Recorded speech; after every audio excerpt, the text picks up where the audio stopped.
falling through the bottom half of the top 10. He was on the front row when they got the green flag.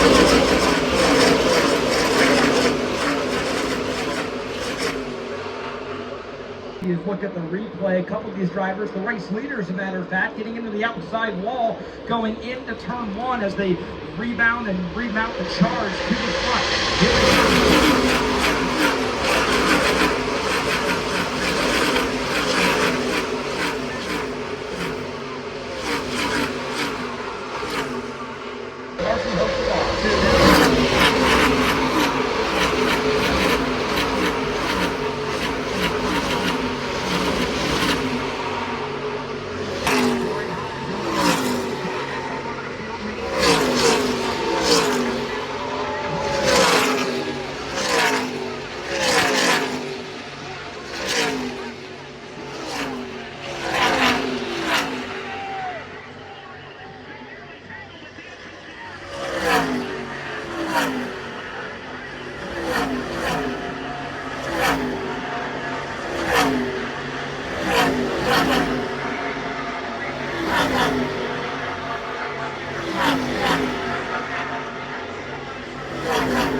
His 22nd different racetrack.